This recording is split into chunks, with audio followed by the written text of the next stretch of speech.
A comunicação entrou na minha vida ainda no período do colégio, encerrando o colégio, ensino médio, decidindo o que eu ia fazer, escolhendo o que eu ia fazer na faculdade, e aí foi nesse momento que eu comecei a pensar em fazer comunicação. Né? Gostei muito da ideia de um curso que tinha, na época a gente chamava habilitações, né? Habilitação em jornalismo, habilitação em relações públicas, publicidade, editoração, tinha essas possibilidades, e foi nesse momento que eu comecei a pensar em estudar comunicação, trabalhar com comunicação. E aí eu fiz o vestibular para a UERJ, passei no vestibular. O meu vestibular foi um dos últimos, que chamava-se Vestibular Unificado. A gente fazia um concurso só para todas as universidades públicas e privadas do Rio de Janeiro. Então você fazia uma lista enorme de opções, e aí eu coloquei a comunicação como a minha primeira opção. Né? E aí passei para a UERJ, fiquei muito feliz com isso, foi uma alegria muito grande.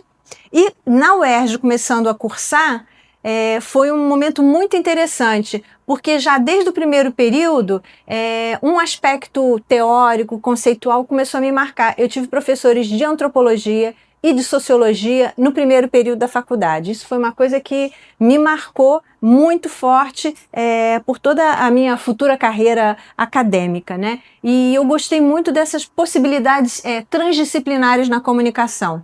Tanto que aqui na UERJ eu cursei jornalismo e cursei relações públicas. Eu fiz os dois cursos, eu tenho as duas habilitações.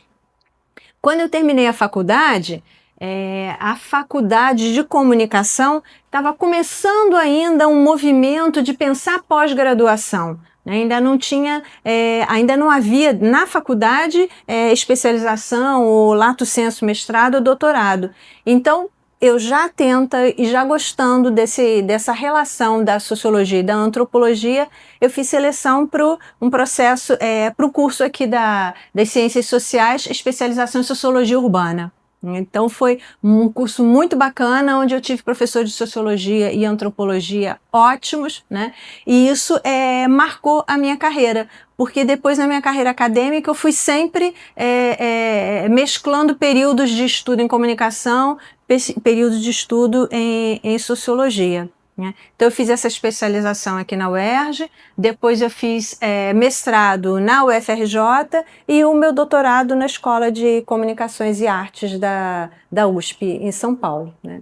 E depois períodos de pesquisa em pós-doutorado.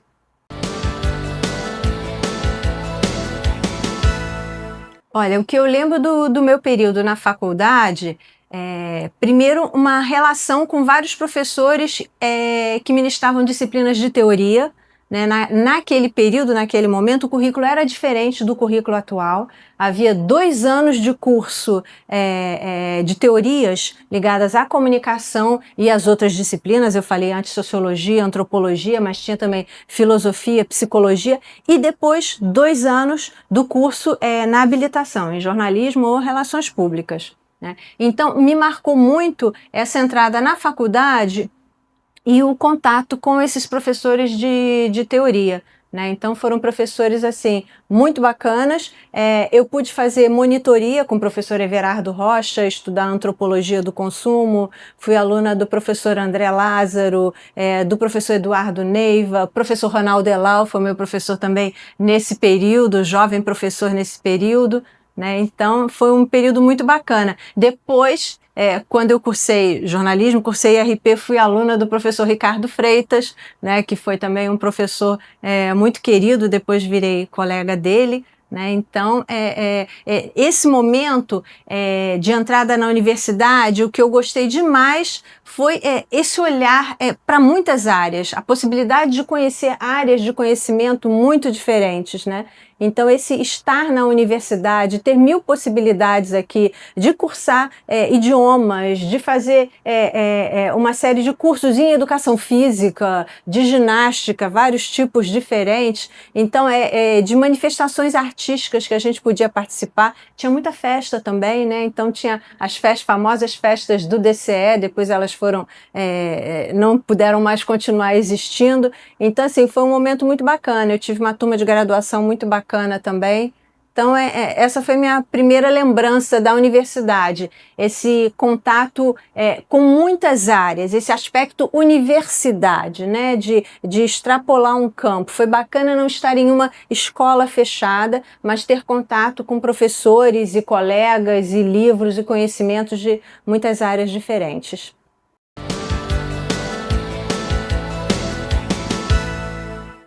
Alguns anos depois, aqui viria a ter uma especialização em, acho que, comunicação e cultura urbana, do departamento de teoria, mas essa não, quando eu fui aluna não era a nossa especialização. A comunicação não tinha ainda, que eu me lembre, uma especialização, um lato sensu, um curso lato sensu, mais voltado para questões teóricas.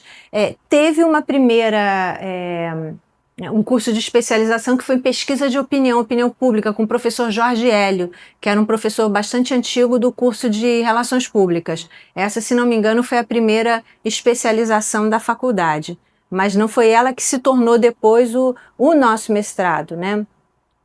Quando eu já era professora, né, aqui foi que nós começamos a trabalhar efetivamente em cima do projeto do mestrado, né? E aí eu pude trabalhar, logo que eu entrei na FCS, na Faculdade de Comunicação, eu pude começar a trabalhar no grupo que estava construindo o que viria a ser um mestrado em comunicação. Então, assim, alguns anos depois, eu me tornei, em 2002, uma das professoras fundadoras do curso. Estou nas primeiras atas do curso, no projeto do curso, eu pude participar disso, inclusive da construção das linhas de pesquisa, né? Quando o mestrado começou de fato, nós tínhamos 2 linhas, e uma delas era a linha de tecnologia. Eu fui uma das pessoas que sugeriu a construção dessa linha de tecnologia, comecei a dar aula nela e depois teve um movimento de alguns professores que passaram para a outra linha, a linha que na época era de representações, e eu passei para essa outra linha onde eu fico até hoje, né? Então eu comecei na linha de tecnologia e passei para a linha de representações. Eu, professor João Maia, professora Sônia Virgínia, estávamos em tecnologia porque nos interessava, mas achamos depois que seria interessante estudar as tecnologias de comunicação, mas de uma perspectiva ligada à sociologia, à antropologia, um olhar de representações que depois se tornou o olhar sobre o imaginário.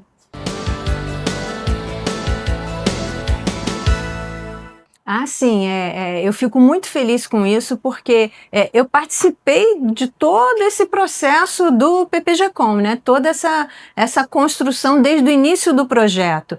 E construir linhas de pesquisa não é uma coisa óbvia, né? Quer dizer, é uma reunião de projetos dos professores, né? Eu tinha já essa história desde a sociologia urbana, da especialização, que não era em comunicação, era de sociologia urbana, do estudo da cidade. Então, um determinado momento ficou claro para a gente que o programa tinha essa capacidade, essa habilidade para poder desenvolver uma linha sobre cidade, que foi essa de representações e cidade, e que hoje virou a cultura das mídias, imaginário e cidade, né? Então, a nossa linha. Tinha um grupo de pessoas ali que lidavam com essas questões, né? Então, foi muito interessante acompanhar o amadurecimento, porque linhas de pesquisa também vão amadurecendo, né? E a gente soube, ao longo dos anos, trabalhar essas 2 linhas de tecnologias e cultura, e de cidade, né? Cultura das mídias, imaginário e cidade, com um grupo de professores que tinham estudos nessa área, né? Então, foi sendo construído paulatinamente, né? Ao mesmo tempo em que nós conseguimos separar essas 2 áreas de conhecimento, essas 2 divisões, né? Assim, dentro de 2 categorias dentro da comunicação, a gente soube, ao mesmo tempo, manter a interdisciplinaridade e a articulação das 2 linhas. Então, eu dei o exemplo do meu próprio caso. Comecei numa linha e passei para outra linha, né? Então, assim como os professores fizeram esse movimento, alunos também fizeram, e ao mesmo tempo a gente trabalha com numa linha, mas tendo também, eventualmente, objetos, interesses na outra linha. Então, tem um amadurecimento aqui, na construção de 2 linhas de pesquisa, mas há um esforço também de manter a articulação, a coerência no todo do programa. Eu fui estudar o Rio de Janeiro, eu estudei João do Rio. Então, o meu gancho foi pesquisar a cidade a partir de 3 autores. Eu estudei João do Rio, Lima Barreto e Nelson Rodrigues. Então, são 3 autores que têm uma representação na literatura ou no teatro, mas tem também uma passagem pelo jornalismo. Então, era isso que me interessava, e no aspecto de sociologia urbana foi estudar o Rio de Janeiro de João do Rio, o Rio de Janeiro de Lima Barreto e o Rio de Janeiro de Nelson Rodrigues nas obras literárias e na obra jornalística.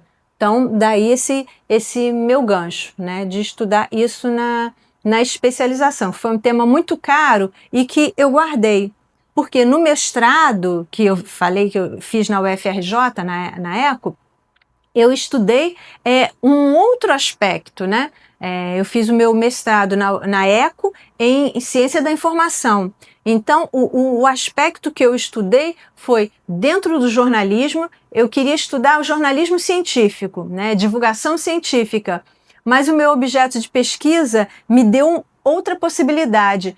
O espaço que eu estudei, que eu escolhi para investigar representações e imaginários sobre ciência, foi um programa de uma revista, uma telerevista, né, o Fantástico da Rede Globo. E aí, na verdade, o que eu encontrei no Fantástico foi um aspecto muito diferente do da divulgação científica, foi do sensacionalismo na representação de ciência. E aí a minha pesquisa foi sobre a ciência na televisão, mito, ritual e espetáculo, né?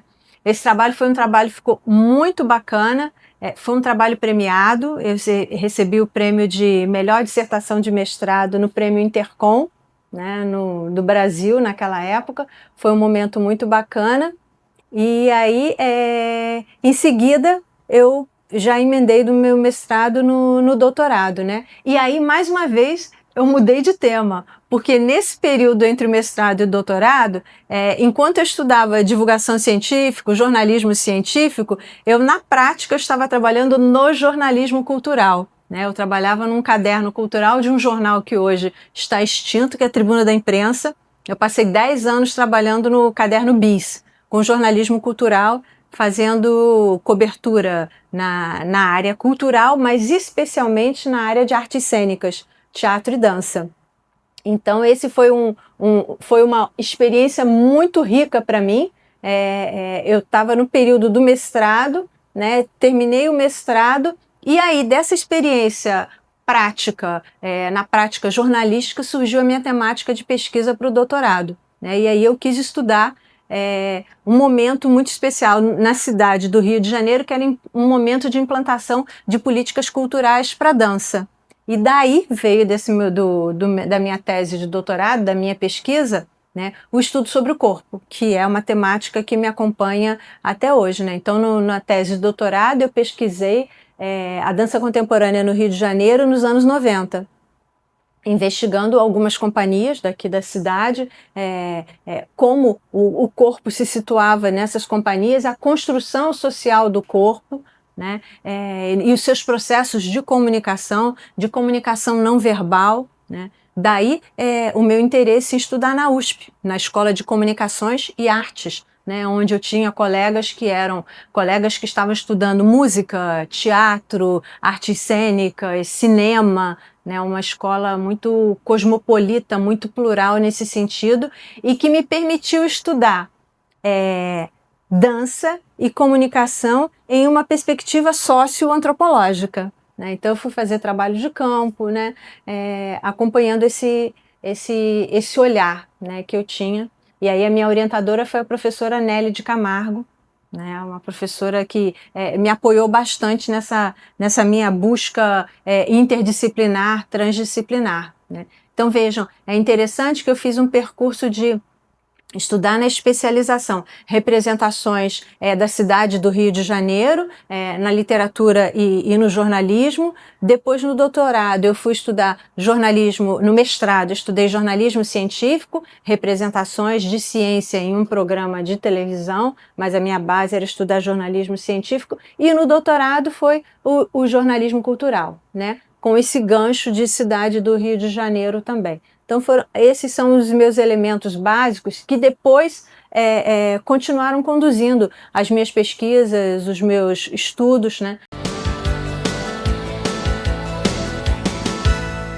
A gente está aqui nesse momento no nosso laboratório de pesquisa, que é o LAMP, Laboratório de Pesquisa em Comunicação, Interação e Cultura. Aqui a gente amarra, eu gosto de dizer que o LAMP é como um hub que reúne todas as atividades que a gente faz, né? Em extensão, em cultura, em pesquisa, os editais, os eventos, as publicações que a gente organiza, tudo nasce aqui desse espaço. E o LAMP, ele acolhe o nosso grupo de pesquisa que se chama COR, Corpo, Representação e Espaço Urbano. Então aqui a gente desenvolve pesquisas que estão dentro da nossa linha de pesquisa de cultura das mídias, imaginário e cidade, é a linha de pesquisa do PPG-Com, e a gente estuda objetos assim tão variados quanto carnaval, representação, por exemplo, de porta-bandeira e mestre-sala no carnaval. A gente estuda representações de mulheres com câncer na mídia, em redes sociais. A gente estuda representações imaginário sobre celebridades que enfrentaram mulheres que enfrentaram câncer. E aí tem uma gama muito grande, representações de mulheres super-heróis, né? Temos uma linha forte de estudo sobre gênero, né? Então temos alguns estudos em que trabalhamos com publicidade, redes sociais, revistas, jornalismo de revista. Esse é o nosso foco. Atualmente estamos trabalhando muito em cima de narrativas, né? Principalmente narrativas femininas, né? O próximo livro que a gente está trabalhando em cima vai se chamar Narrativas no Feminino. Então, a ideia da gente discutir um conjunto, uma série de narrativas de mulheres e sobre mulheres na literatura, no cinema, em redes sociais, em plataformas e em ambientes digitais, né, o que elas dizem sobre o gênero, sobre a condição da mulher na contemporaneidade. Então é por aí que a gente navega, né? Tendo parcerias, às vezes, com a nutrição, já tivemos bastante parceria com a nutrição, né? Com colegas da sociologia e da antropologia aqui da UERJ também, do turismo também. Então é por aí que a gente se situa.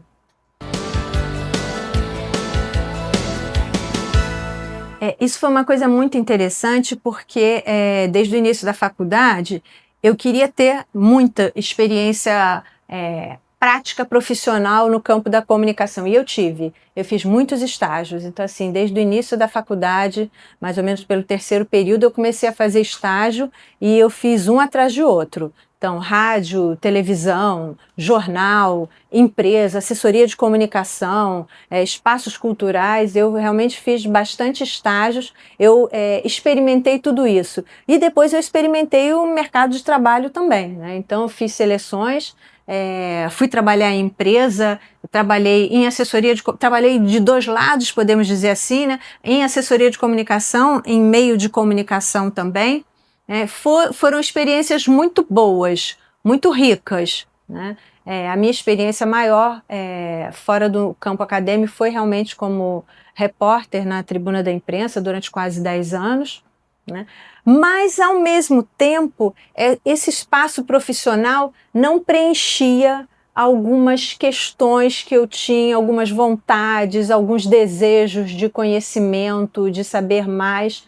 Então, eu estava no mercado de trabalho, mas eu sempre estava fazendo algum curso. Então, seja um curso de espanhol, aprender uma língua nova, tinha sempre que buscava alguma coisa. E chegou um determinado momento que realmente eu falei, só isso aqui não vai dar. E eu estava empregada, eu tinha um salário, trabalhava em empresa, E aí, na época, eu conversei com os meus pais, falei, ó, vou sair do emprego e eu vou continuar estudando, mesmo que para isso eu fique sem o salário. Os meus pais naquela época me apoiaram muito, né? E aí eu voltei para sair do campo profissional para poder entrar no mestrado, né? Então, me dedicar ao mestrado. O mestrado foi um momento muito feliz da minha vida, porque foi um momento que, já tendo trabalhado profissionalmente, eu pude me dedicar só à pesquisa ali. Como eu valorizei aquilo, como eu pensava, como é bom ser aluno, como é bom ser aluno, né? E aí, eu gostava tanto que eu fiz 2 cursos ao mesmo tempo. Eu fiz a especialização, eu falei para vocês na ordem, mas eu fiz a especialização ao mesmo tempo que eu fazia o mestrado. Eu fazia os 2 ao mesmo tempo. Eu não posso perder essa oportunidade, né? Eu fiz os 2 processos seletivos, eu passei nos 2, eu falei, vou ocupar os 2 ao mesmo tempo. Então era um na UERJ e o outro na UFRJ. Mas aí aquela coisa, né? A gente tem os contatos no campo acadêmico, no campo profissional. Eu estava feliz da vida nas minhas disciplinas no mestrado. Tinha uma colega de turma de graduação que eu encontrei. Ah, Denise, vem trabalhar num jornal bacana que eu tô, que era a Tribuna da Imprensa, né? Então eu falei, não, mas eu tô feliz, eu tô bem aqui só na pesquisa. Ela insistiu e eu fui fazer uma entrevista lá, fui aprovada e comecei a trabalhar na Tribuna. Foi ótimo, foi excelente, tanto que eu fiquei bastante tempo lá, mas eu sentia a falta da área acadêmica, de estudar, de ler, de outras coisas. Então, terminando o mestrado, logo terminando, eu comecei a dar aula, fiz um processo seletivo para uma faculdade particular, comecei a dar aula numa faculdade particular e logo em seguida abri um concurso para a UERJ, eu fiz o concurso para a UERJ também. E eu vim para a UERJ. Então, eu fiquei durante muito tempo com uma carga horária reduzida na UERJ para poder conciliar com o meu trabalho de repórter, né? Eu não tinha carga horária total aqui na UERJ, eu tinha carga horária reduzida, só 20 horas, para poder continuar trabalhando como repórter, né? Então, assim, entrar na UERJ foi uma satisfação enorme, porque ela supria aquela falta que eu tinha, olha, de discutir, de entrar num ambiente que as pessoas estão fazendo pesquisa, estão estudando coisas novas, porque a gente não aprende só quando está estudando, fazendo a sua própria pesquisa. Quando você ensina, você aprende muito. Você orienta trabalho de graduação, de monografia, como você aprende? O aluno sempre conhece um aplicativo que você não viu ainda, conhece uma revista, conhece um site, conhece um grupo de pessoas, uma associação que você não conhece. Então, a gente, dando aula, trabalhando em laboratório, a gente aprende outras coisas também, a gente se renova o tempo todo. E era isso que eu sentia falta no mercado profissional. Embora gostasse muito de ser repórter, adorava escrever, gosto muito até hoje, mas eu sentia falta dessa renovação. Então, durante um bom tempo, cumprir as 2 funções, professora e repórter, se complementava, né? Aí, a partir de um determinado momento, não deu mais para eu conciliar as 2 coisas, né? Então, inclusive foi o professor Ronaldo Delau, muitos anos atrás, ele falou, Denise, é o momento de você escolher. Afinal, o que você vai fazer? Eu já tinha 10 anos como repórter, eu falei, bom, acho que isso já é um bom cabedal para dar experiência para eu continuar.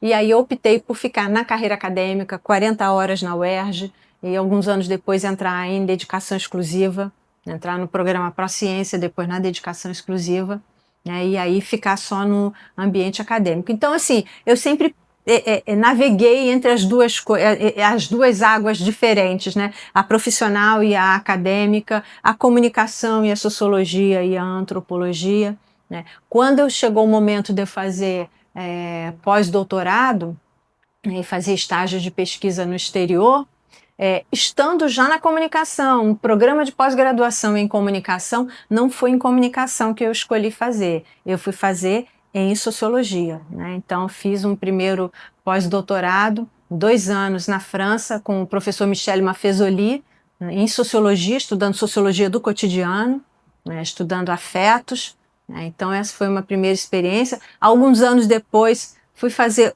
outro pós-doutorado. O primeiro foi um pós-doutorado júnior, depois fui fazer um pós-doutorado, e aí eu fui para a Universidade de Strasbourg, também na França, estudar com o professor David Le Breton, que é uma autoridade no campo da antropologia das emoções e da antropologia e da sociologia do corpo.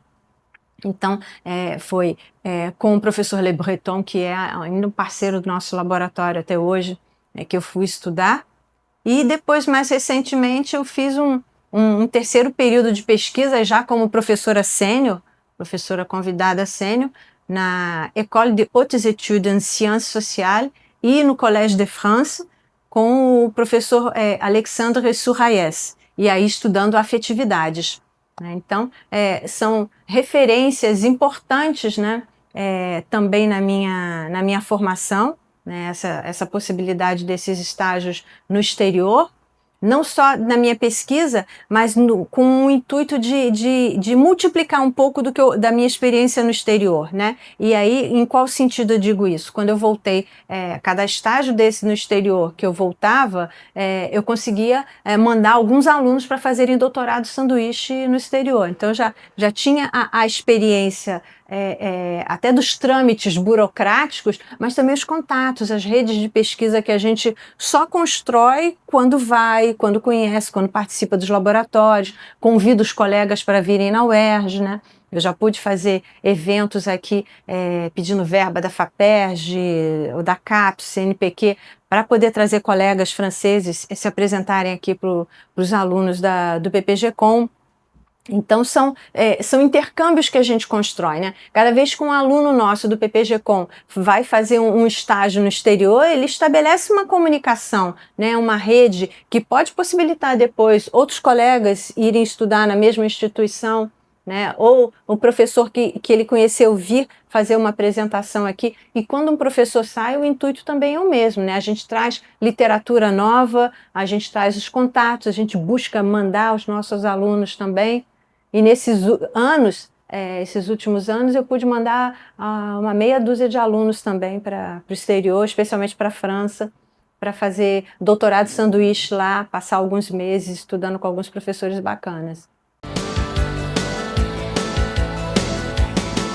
A questão da edição, da editoria, né, sempre foi um interesse meu muito grande. Talvez tenha a ver também com a questão do jornalismo, da vontade de publicar e de editar.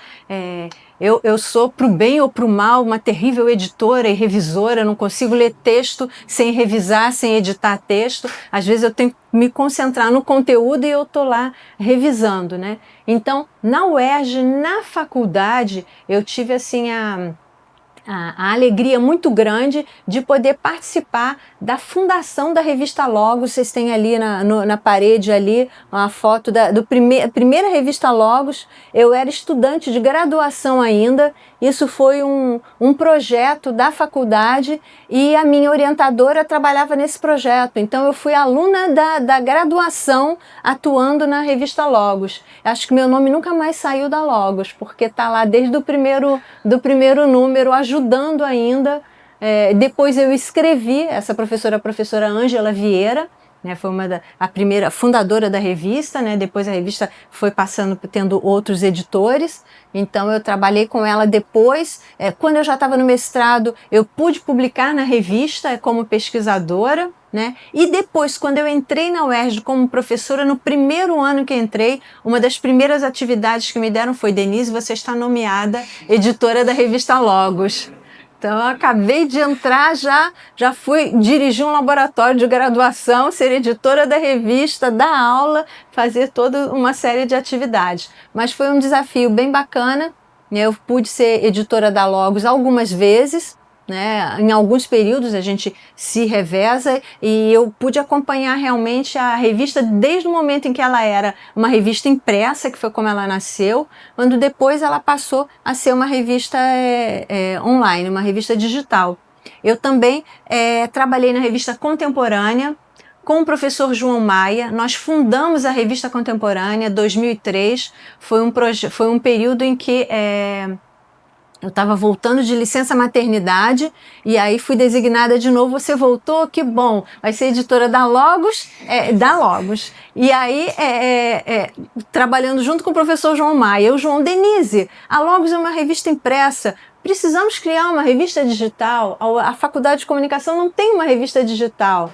E aí nós entramos nesse projeto de criar a Revista Contemporânea e criamos a Revista Contemporânea, João Maia e eu. Ela funcionou durante 10 anos e nós ficamos, né, eu e ele, editores de 2 revistas ao mesmo tempo, uma impressa e a outra digital.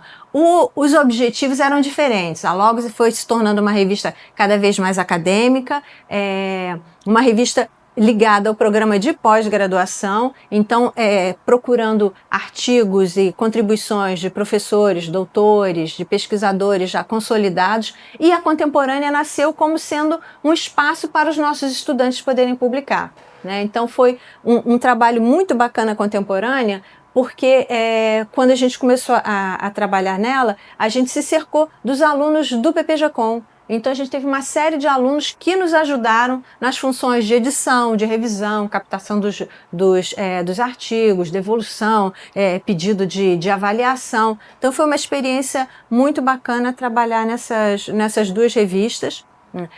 Depois de algum tempo, cerca de uns 10 anos, Logos e Contemporânea começaram a se parecer muito, e aí a gente decidiu encerrar a Contemporânea e focar a energia na revista Logos, passando a Logos para o modelo digital, que ela segue até hoje, né? E trabalhando voltado mais para um público de pesquisadores, né? Então essas foram as minhas 2 principais experiências como editora de revista, assim, foram muito bacanas.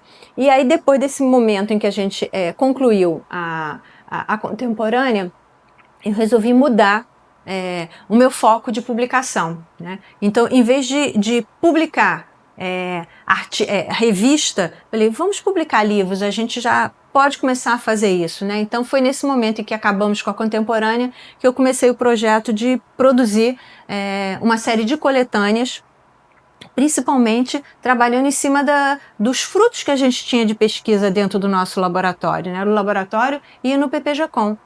E aí foi aí que a gente publicou uma primeira coletânea, O Corpo Representado, que saiu aqui pela editora da Eduerge, um trabalho lindo, muito bacana que foi feito pela editora. Depois daquele, a gente fez, se não me engano, A Construção Social das Emoções, que saiu pela Sulina, né, também uma outra coletânea. E aí, depois desse, a gente começou a investir num outro projeto que poxa, a gente faz o livro, mas seria bacana também as pessoas se encontrarem fisicamente. E aí a gente começou a fazer uma outra proposta, fazer um evento e a partir do evento a gente convidar algumas pessoas que se apresentaram no evento para enviarem capítulos e a gente produz novas coletâneas, né? Então a gente começou a fazer isso com algumas parcerias, né? Porque coletânea a gente nunca faz sozinho, né? A gente faz em pesquisa com parceria com outras pessoas e funciona melhor, né? Você divide um pouco as tarefas, as preocupações e divide também as ideias, né? As ideias se multiplicam quando vocês têm pessoas trabalhando. E aí a gente publicou Narrativas do Eu, eu produzi esse com a Daniele Ribeiro Fortuna, que é uma colega que, inclusive, está fazendo pós-doutorado agora de novo aqui com a gente aqui no PPG-Com, né?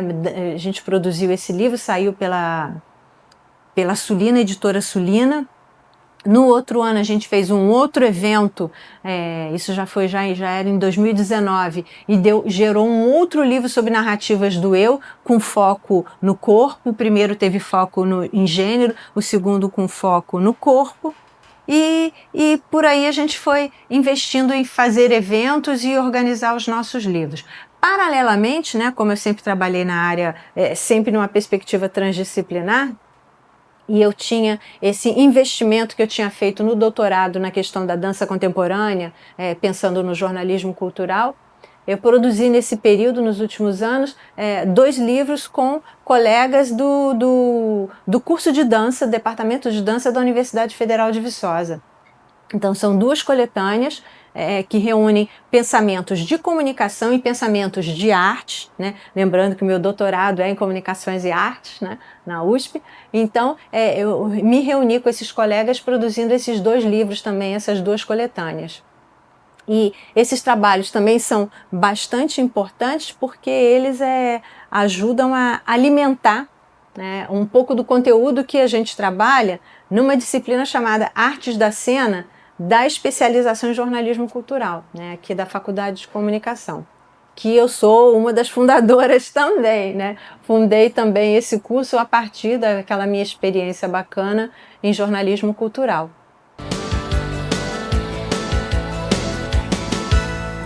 O meu trabalho de pesquisa agora é um trabalho muito interessante. A gente sempre gosta do trabalho de pesquisa e sempre defende, né? Então, eu estou trabalhando com narrativas no feminino, estudando especialmente narrativas de cansaço de mulheres em espaços em ambientes digitais. Então, esse é o meu projeto de pesquisa atual, né, na minha bolsa Prociência aqui na UERJ, na minha bolsa de pesquisadora de produtividade em pesquisa do CNPq também.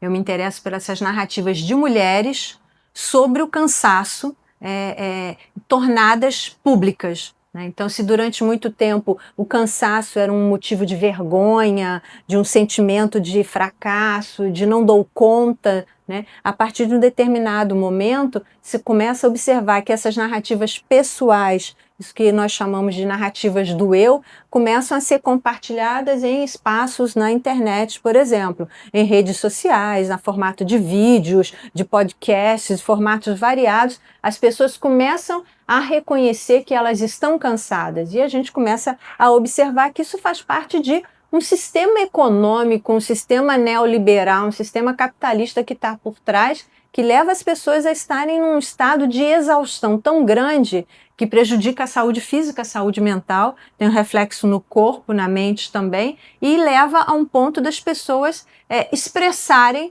isso publicamente em redes sociais, para pessoas que elas conhecem, para as pessoas que elas não conhecem, né? Então, quando isso começa a se repetir, essa narrativa começa a se repetir, você observa que é um discurso, né? Então, não é um aspecto só subjetivo, não é só uma subjetividade, né? É um aspecto social, é um aspecto coletivo que está se expressando nessas subjetividades dessas mulheres. Então, é com foco nisso que eu estou investindo na minha pesquisa nesse momento. Está começando ainda, a pesquisa que está começando agora, oficialmente para o CNPq começou no mês passado, então a gente tem um projeto agora mais do que resultados ainda.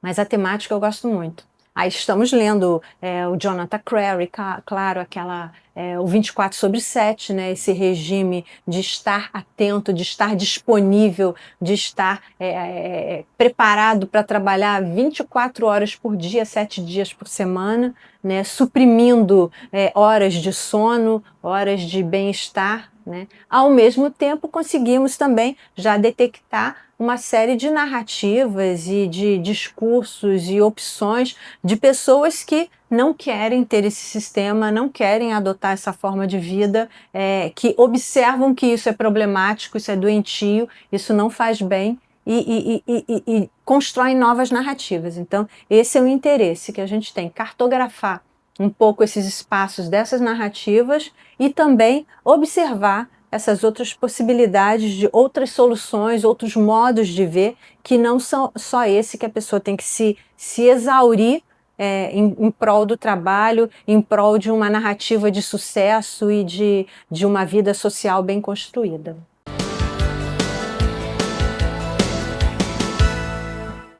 Mudou muita coisa. Mudou muita coisa. Primeiro, da minha experiência, só como professora eu tenho 28 anos, né? Comecei realmente muito jovem, né? Numa época em que alguns professores começavam muito jovens ainda, antes de 30 anos, a gente já fazia concurso e começava a dar aula aqui na UERJ. O recordista nisso, eu acho que é o professor Ricardo Freitas, que começou a dar aula com 22 anos, né? Então, assim, realmente, eu fiz concurso, se não me engano, eu tinha 25 anos.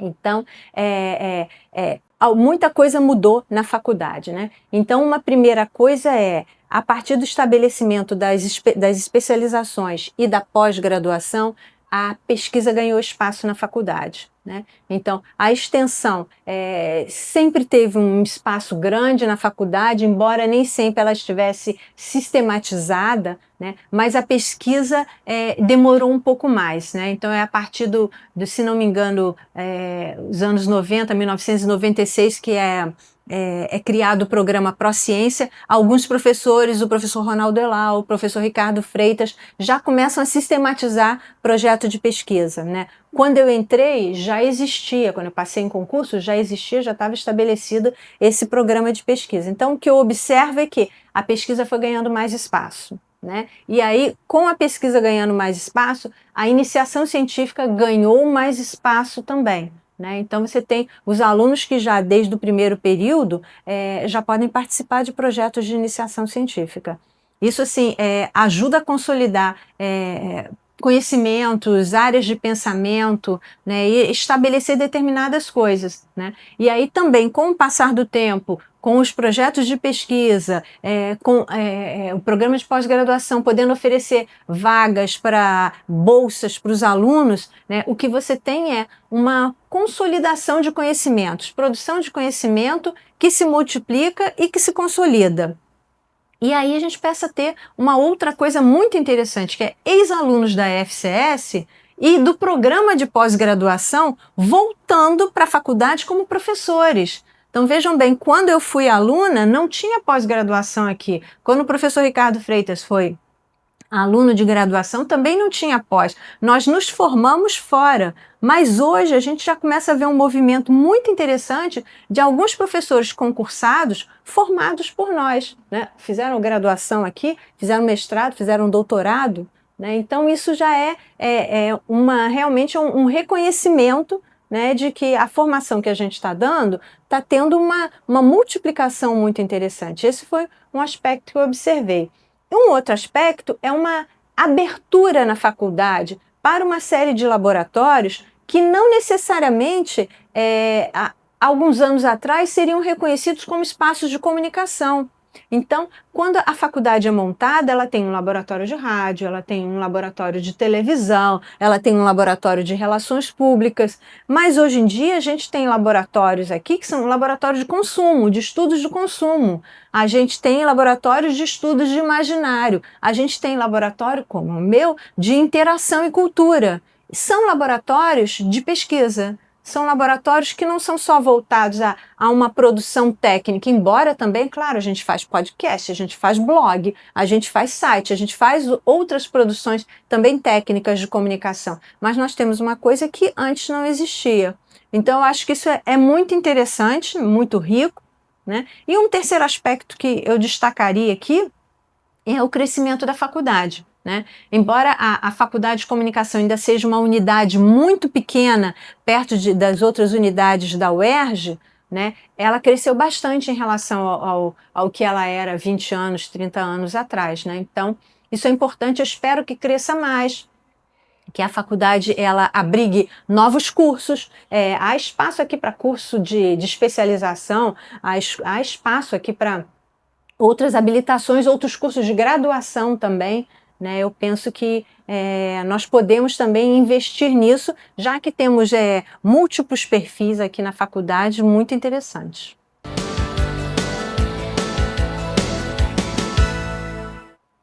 A FCS é um espaço muito importante na minha vida, academicamente, profissionalmente, pessoalmente também, né? Porque ao longo dos anos a gente estabelece relações com as pessoas, estabelece afetos, né?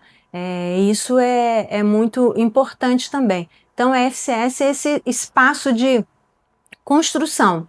Eu sinto que pessoalmente eu sou alguém que contribuiu para a FCS, para a construção dos cursos, para a consolidação dos cursos aqui, e eu fico muito feliz com isso. Né? Eu tenho, ao mesmo tempo, assim, uma sensação de... Eu tenho um engajamento muito grande com essa faculdade, né, com os cursos aqui da faculdade, mas eu tenho também um reconhecimento, né, em relação ao que a FCS me possibilitou. Conhecer pessoas, ter acesso a conhecimentos, a trocas, né, isso tudo é um espaço muito especial na minha vida profissional, na minha vida pessoal também. Né? Às vezes eu me pergunto isso também, né? É porque eu tenho uma curiosidade de conhecer, de saber. Conhecer para mim é uma coisa tão boa. Cada vez que eu descubro um conceito novo, um autor novo, um material novo para estudar, eu fico tão feliz, isso me dá uma alegria tão grande, me dá uma satisfação da vontade de continuar. Né? Então, é isso que me faz assim, continuar pesquisando. Cada vez que eu saio para um projeto de pesquisa, para um estágio, para alguma coisa, é porque tem alguma coisa nova que eu quero conhecer. E ainda tem muita coisa nova. Eu sinto que, nossa, ainda tem tanta coisa para conhecer. Então é aquela frase da filosofia, né, do Sócrates, né, que eu só sei que eu nada sei. Né? Então, assim, é porque eu tenho tanto para conhecer ainda e eu tenho muita vontade de conhecer. Então, é isso que me faz continuar, que me dá vontade de continuar na área acadêmica, né? Porque é a área em que você tem sempre tanta coisa, eu tenho sempre a sensação de que eu não vou dar conta de tudo, porque não vai dar mesmo, né? É muita coisa. E isso é bom, não é ruim, não. É muito bom. Eu pergunto sempre para os meus alunos depois dos exames de qualificação, né? Assim, tá com mais dúvida agora do que quando você entrou? Aí se eles dizem, nossa, eu estou cheio de dúvida, então tá certo, então deu certo, funcionou. Porque a ideia de você pensar e produzir um trabalho, um artigo, um trabalho acadêmico, uma tese, uma dissertação, é você ter dúvida e ter pergunta para responder, né? Então, é isso que eu também indico para os meus alunos. Alguém que quer começar em pesquisa, tenha dúvidas, assim, tenha inquietações, estimule as suas inquietações e busque fazer alguma coisa em relação a ela. Olha, eu não estou entendendo isso, eu queria entender melhor aquilo. Busca, procura, investiga, né? Assim, que autor pode me dizer isso? Onde eu posso encontrar um material? E não tenha preconceito, assim, procure, ouça tudo que tiver para ouvir. Ouça rádio, assista televisão, procure na internet, use o seu celular, todos os meios possíveis ouça podcast, ouça rádios, procure autores estrangeiros, autores nacionais, autoras, busque outros caminhos, né? Porque tem tanta coisa para conhecer. Eu gosto de dizer que a gente nunca termina uma pesquisa. Você para ali porque acabou o seu prazo para concluir. Acabou o prazo da pesquisa, você tem que entregar um resultado. Mas tem sempre alguma coisa que você pode desdobrar dali, você pode continuar. Então, quem quer começar em pesquisa, assim, tem que olhar em volta de si, porque os objetos não são objetos de pesquisa, não são coisas fantásticas, distantes do que a gente está. Eles estão no mundo à nossa volta. O nosso cotidiano é cheio de elementos que precisam ser pesquisados. A questão é como você vai pesquisar. É o olho do pesquisador, é o olho do analista social para enxergar naquilo ali um problema que merece ser estudado. Vai precisar de um método, vai precisar de um referencial teórico. Aí a academia vai ajudar a construir isso. Mas é isso, tenha muita dúvida, leia muitas coisas, assista tudo, não tenha preconceito, todos os programas de televisão dos diferentes canais, dos diferentes pontos de vista, saia da bolha, assista muito teatro, assista dança, porque tudo isso inspira a gente, né? As ideias não saem do nada, as ideias saem das nossas experiências, né? Então tenha muitas experiências, viaje, leia, converse com as pessoas, conheça associações, conheça grupos que trabalham com coisas interessantes. Isso tudo vai inspirar para a pesquisa.